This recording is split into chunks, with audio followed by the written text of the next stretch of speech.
de passer aux questions pour la salle. Donc si quelqu'un a une question à poser à nos deux débatteurs. Cédric. Moi j'ai une question qui s'adresse à Antoine sur, pas qui en même temps on va jamais voir, mais sur le plan de relance, puis, le contre-plan de relance plutôt que propose le Parti Socialiste. Moi je trouve que c'est des méthodes qui ont déjà été testées lors des dernières crises et ça n'a jamais marché. Donc est-ce qu'on ne peut pas s'en étonner qu'on présente les mêmes méthodes qui n'ont pas marché, qui n'ont pas donné les bonnes solutions en plus qu'on les propose. Desquelles précisément en fait? On parle notamment de donner un chèque de 500 € à tous les Français pour relancer le pouvoir d'achat. On parle précisément de ça par exemple.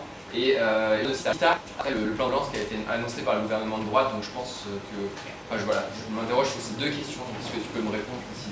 Je vais répondre très rapidement parce que je viens de parler, mais deux choses là-dessus. Je pense qu'un plan de relance ça se fait pas en 15 jours et qu'il faut le temps de la réflexion et il faut le temps de la cohérence et de la conviction dans les propositions. Et je pense que c'est le travail qui a été effectué par le Parti Socialiste, parce qu'on ne l'a pas fait tout seul, ce contre-plan de relance. On a auditionné énormément d'experts, énormément de syndicats, énormément d'associations pour répondre, et on s'est aussi inspiré de ce que font les socialistes au niveau européen pour voir ce qui pouvait au mieux marcher.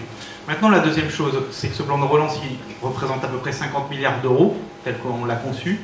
Il n'est pas si déséquilibré qu'on veut le faire croire, puisqu'il y a 25 milliards d'euros pour la consommation et pour les ménages, et 25 milliards d'euros pour l'investissement.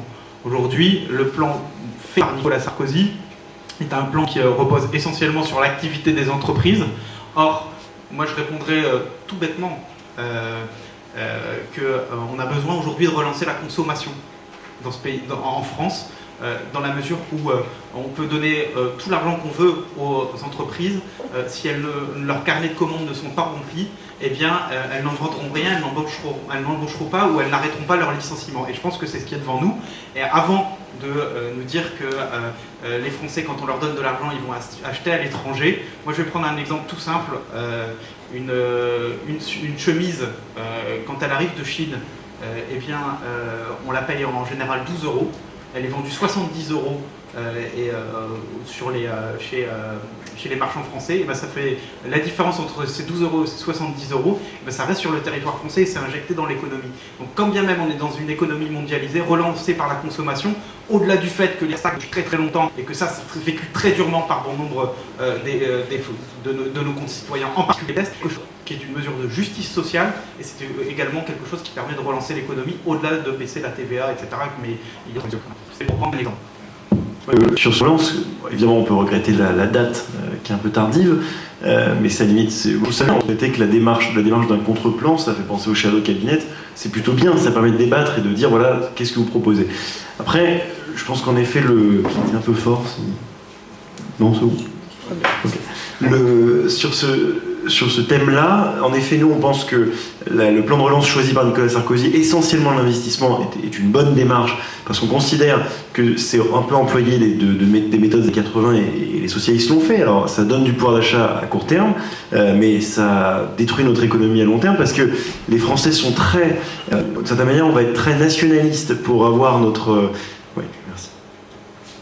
Je discutais avec un ancien ministre de Mitterrand, Lionel Stoléru, qui me disait les Français sont très nationalistes pour leur emploi, mais ils adorent la mondialisation pour leur consommation. Sauf qu'en fait, si on finance si on fait des chèques finalement pour la relance des Chinois, pour la relance des Indiens ou pour la relance d'autres pays, au final, ça ne nous sert pas à grand-chose à moyen terme. Donc il y a quand même un vrai problème.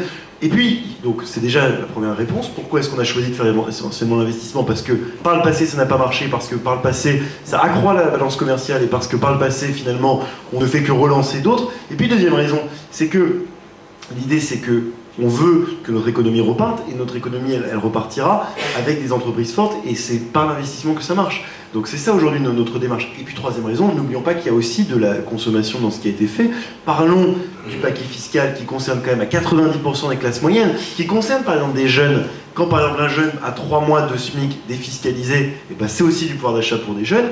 Aussi, il y a des 12 milliards du paquet fiscal, il y a aussi plus de 2 milliards d'euros entre les primes de reversion, entre différentes aides qui ont été données par le gouvernement à l'ensemble des personnes les plus modestes. Parlons aussi du RSA, près de 100 à 200 euros de pouvoir d'achat en plus donnés à 7 millions de Français pauvres, et là pour le coup on leur donne pas simplement s'ils se mettent dans les poches, on leur donne en les faisant davantage travailler. C'est ça aussi notre vision de la société. Alors je sais bien que le travail c'est plus vraiment une valeur qui touche beaucoup la gauche, mais au fond, aujourd'hui mettre 100 à 200 euros de pouvoir d'achat en plus pour des Français pauvres qui vont travailler davantage, qui vont se remettre au travail, et ben là c'est clairement une mesure qui favorise la reprise du travail dans notre pays. Et puis je pense qu'il faut absolument pas oublier qu'on a aussi donné 100 000 emplois aidés en plus, pour notamment les jeunes. Donc tout ça fait que on a un plan de relance qui est vrai essentiellement sur l'investissement, mais on a des mesures sur le pouvoir d'achat. Et voilà, dernier point, n'oublions pas que il y aura certainement un deuxième plan de relance, parce que